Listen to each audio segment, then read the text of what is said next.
Congreso que el gobierno convocó hasta el 27 de febrero y por ahí van a discurrir varios de los temas que están siendo y van a seguir siendo agenda política y de debate público, la reforma laboral, la ley penal juvenil, sobre todo, que han estado y seguirán estando, entendemos, bastante en el candelero, y también otros asuntos como la ley de glaciares, el acuerdo de libre comercio entre el Mercosur y la Unión Europea.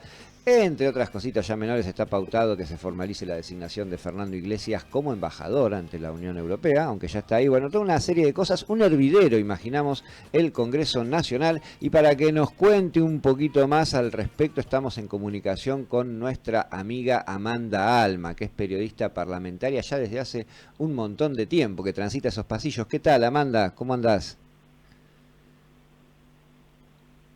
¿Está del otro lado? Está del otro lado, pero no la escuchamos. Ahí sí, ahí me A parece ver, que sí. a ver. ¿Hola? Ahí está. Hola, ¿cómo Hola. andan? Sí, no se escuchaba nada. ¿Cómo están? ¿Todo bien? Bien, muy bien. Estábamos Bueno, me alegro. haciendo un breve punteo de todos los temas que van a andar dando vueltas por el recinto en estos días y decíamos, bueno, qué bueno hablar con Amanda, que ya se conoce ahí las mañas, los recovecos, todas las cuestiones que pasan por el Congreso. ¿Desde hace cuánto tiempo, Amanda, ya que andas en eso? Uy, 15 años 15 hace que años. vivo en el Congreso. Las que habrás visto pasar y las que se vienen, ¿no? Porque ya arrancó un poquito la cosa.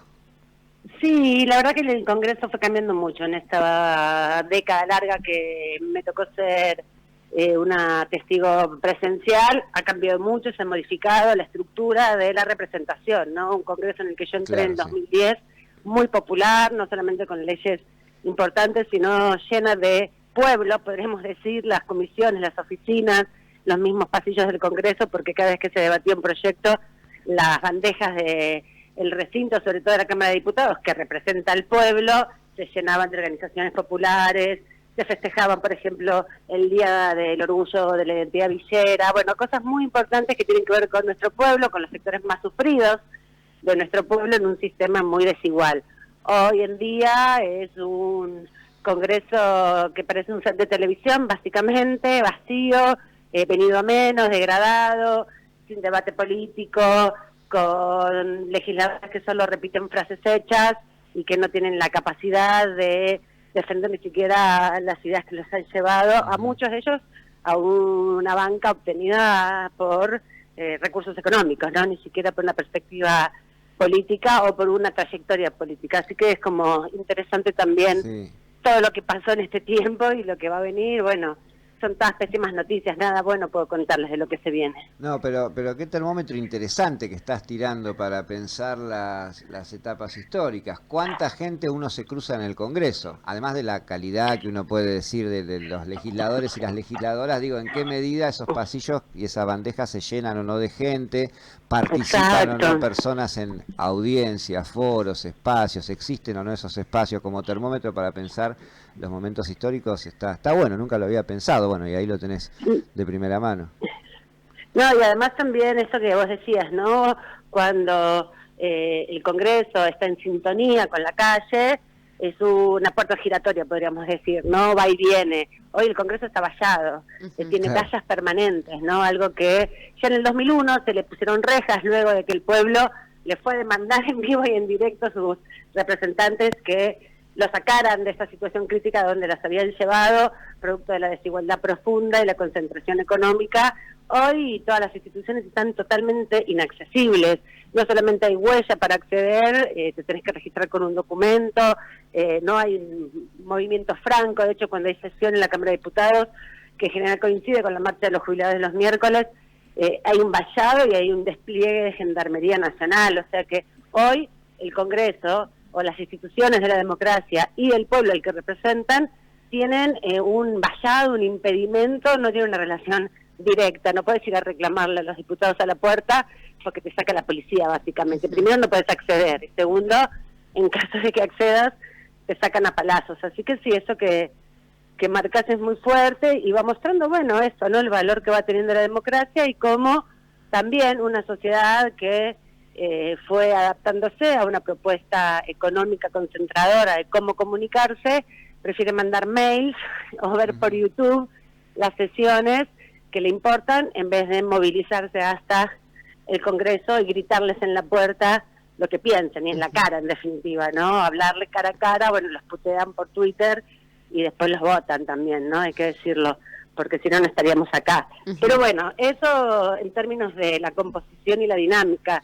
Y en términos de esto que se va a debatir, estos 4 proyectos que están dentro entonces de esta convocatoria a sesiones extraordinarias, ¿qué ves? ¿Qué discusiones comenzaron ayer? ¿El poroteo está más o menos para que alguna de estas salga o todavía estamos anticipándonos demasiado?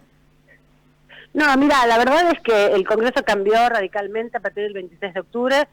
Los ciudadanos que fueron a votar, un 40%, decidió que el presidente tenga una mayoría importante, las alianzas políticas también así lo permitieron, igual que el apoyo que tuvieron muchos gobernadores en sus territorios, en pos de, transformar una estructura que para muchos nos parece virtuosa en relación a los derechos, por ejemplo, de los trabajadores o los derechos políticos de la sociedad, y eso hizo que el gobierno tenga allanado su camino. Hoy la oposición es minoría, no es mayoría como hasta el 10 de diciembre, ¿no? Que había una mayoría opositora en el Congreso. Hoy es una minoría. O sea, una minoría, los números le dan, en principio, le dan y se consiguen más fácil de lo que se espera, digamos, ¿no? Es más fácil hoy que en otro momento, porque ellos tienen una performance ya que necesitan menos negociación para alcanzar sus votos. En cambio, la oposición necesita mucha negociación y básicamente no tiene recursos económicos para sostenerlo tampoco eso, porque acá de lo que se trata es de dinero, y los que negocian en esa instancia son, en este caso, los gobernadores quienes tienen un problema económico importante, ¿no? Claro. De sostenibilidad, porque bueno, la recesión y la crisis nos afecta a todos y a quienes gestionan también. Así que, por eso les decía, malas noticias. Se va a aprobar la reforma laboral, se va a aprobar la baja de imputabilidad, que es lo más grave de todo esto, digamos, en términos de la afectación de la libertad de los niños, y una propuesta punitiva frente a una situación real de crisis, de crecimiento muy profunda de las infancias y de hambre, pero puede que muchas cosas se modifiquen en el camino. Nada de lo que se aprueba va a ser beneficioso para la sociedad, todo va a ser regresivo. Hay que ver qué nivel de resistencia puede imponer en algún sentido los sectores más opositores al gobierno para que alguna cosa se pueda mirar, no sea tan impactante. En términos laborales, bueno, los derechos colectivos que tienen que ver con la organización sindical, que parece algo corporativo, pero en definitiva también hay que pensar que el sindicato es la herramienta para la lucha colectiva. Se deben transformar los sindicatos, pero la herramienta es esa, entonces resguardarla en algún sentido puede que la presión política también en otros tiempos reinstitucionalice, digamos, derechos que puedan ser avasallados en este contexto en términos laborales. Amanda, y en términos de la calle, ¿puede cambiar algo que haya, por ejemplo, una gran movilización el día de la sesión y que algo mueva el amperímetro ahí dentro del Congreso, o crees que eso ya no es posible? Algo va a modificar, sin duda, esto que decía, resguardar los derechos colectivos frente a los individuales, algunas modificaciones respecto a lo impositivo, que es parte de la negociación que también va de la mano con los gobernadores, pero impedir la aprobación lo veo muy difícil. Me parece que lo que se puede llegar a hacer es eso, modificar algunas cosas, pero la modificación principal que se quiere hacer, que es eliminar las indemnizaciones, modificar el sistema de horas extras y de vacaciones, va a ser intervenido, no va a ser igual que lo que conocemos hasta ahora. Y por lo menos lo que hoy aparece como relación de fuerza es un empoderamiento del gobierno nacional. Todo eso también va muy de la mano con la situación social y la crisis política que se pueda generar a partir de eso. Pero hoy, la radiografía hoy o las fotos de hoy es que tienen más posibilidades de aprobarlo, con algunas modificaciones que, como digo, impacten menos en algunos temas, pero con la expectativa de una aprobación de un proyecto que va a ser regresivo. Empieza por la reforma laboral, claramente, toda esta seguidilla, este temario de extraordinarias, y decías vos entonces que seguramente los debates más fuertes estén puestos en los artículos, en las cuestiones particulares. Recordemos que es un proyecto que tiene un montón de aspectos, los que afectan directamente a los derechos laborales, y ahí en el medio le metieron cuestiones que van desde la derogación del Estatuto del Periodista, que nos impacta directamente como comunicadores, hasta la eliminación de impuestos, de gravámenes, toda una serie de cosas que es muy extraño cómo se han colado en un proyecto que supuestamente abarca otro tema. ¿Eso puede ser parte de lo que se rediscuta en esas cosas puntuales que decís? Bueno, justamente esto que planteas tiene que ver con esto que yo contaba al principio.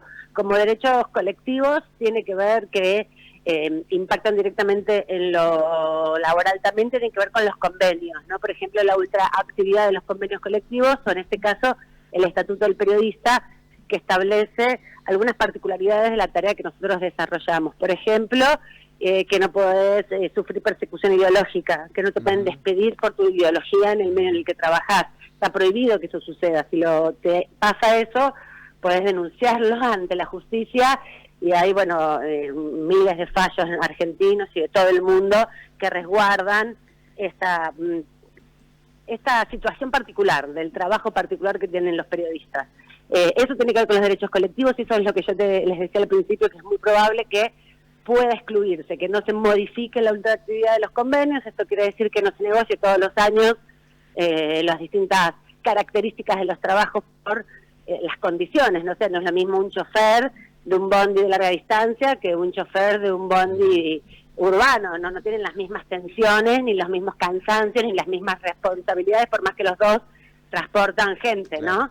Y no es lo mismo la responsabilidad que tiene un periodista en la información que difunde que un trabajador de una empresa que monta teléfonos celulares. Son responsabilidades diferentes, por eso tienen convenios distintos, horarios de trabajo distintos. No es lo mismo el trabajo de un trabajador del subte que de un trabajador del tren. Trabajan en cosas distintas, entonces por más que los dos muevan transporte público. Entonces, bueno, esas cosas particulares de cada convenio es lo que se quiere resguardar. Entonces, lo que se va a terminar modificando muy probablemente es esto que les decía, algo que tiene que ver con el bolsillo del empresario. Ahorrarse dinero en la indemnización, ahorrarse dinero en las horas extras y ahorrarse dinero con las vacaciones. Y eso va a generar, bueno, mucha tensión también, ¿no? Porque eso es lo que plantean las cámaras empresarias, es que va a generar juicios por parte de los trabajadores respecto a la modificación de su condición de trabajo, ¿no? Esto se dice que es para los nuevos trabajadores, pero cuando vos vayas a negociar hoy, trabajador en planta permanente de cualquier empresa, tus vacaciones, te van a decir, hay una nueva ley que dice que permite que las vacaciones te las dé en mayo. Pero además hay una cosa fantástica de ese argumento, a riesgo de desviarnos, que dice, no, pero quédense tranquilos que los que se van a joder son los que vienen después. Pero entonces estás admitiendo que lo que estás aprobando... Que es horrible. Claro, pero es muy perverso ese argumento, que te lo dice alguna gente que defiende el proyecto con mucha convicción. No, vos quédate piola, que se joden los que vienen después que vos. Pero es mentira, además, hay que decirlo, ¿no? Porque las leyes tienen una función, justamente con una modificación tan profunda como esta, hay se entiende que afecta a todo el plantel laboral. Es verdad que no puede ser regresiva en función de tus condiciones de trabajo, pero ¿qué capacidad de negociación tenés? Ese es el punto, ¿no? Se disminuye tu capacidad de negociación porque, bueno, hay una ley que ahora dice que cambiaron las cosas, básicamente. Que hay que decir algo, la discusión política también está ahí en que el gobierno se fue empoderando en estos años, ¿no? Porque llegó a mitad de término y el 40% de las personas que votaron, lo votaron al gobierno. El 60% no, pero el 40% sí, y eso le permitió sumar muchos diputados nacionales, y ganó en distritos muy particulares también, ¿no? Entonces hay que decir que ahí también hay una discusión política que no se puede terminar de ver desde los sectores populares o los sectores que tienen una perspectiva más colectiva, digamos, y más de respeto de los derechos, que no cuadra en un momento, o que no interpela en un momento como este. Bien, Amanda, muchas gracias por este panorama. Arrancamos entonces la temporada legislativa de extraordinarias con la reforma laboral. La semana que viene. Para despedirnos, claro, un breve punteo. Arranca por ahí el asunto. Después Sí. se sabe qué viene, cómo sigue. Mira, va a ser en paralelo la discusión de reforma laboral con reforma del Código Penal, Ahí va. Porque son dos cámaras diferentes. Claro, reforma laboral por el Senado y ley penal juvenil por Exacto, diputados. diputados. Así Eso que la va a ir semana a la que viene vez. ellos van a convocar seguro las sesiones y va a ser miércoles, jueves, día de sesión en ambas cámaras. Muy bien, y luego veremos cómo continúa el temario y seguramente sigamos comunicándonos y agradeciéndote, Cuando quieran. como siempre, la predisposición y el panorama general, ¿no? La importancia de ver un poquito también más allá de la coyuntura, mientras hablamos de la coyuntura, que es el pan informativo nuestro de cada día. Un beso grande para ustedes. Abrazo enorme, hasta pronto. Adiós. Ahí pasaba Amanda Alma, entonces periodista parlamentaria, contándonos un poco, bueno, este arranque de año en el Congreso.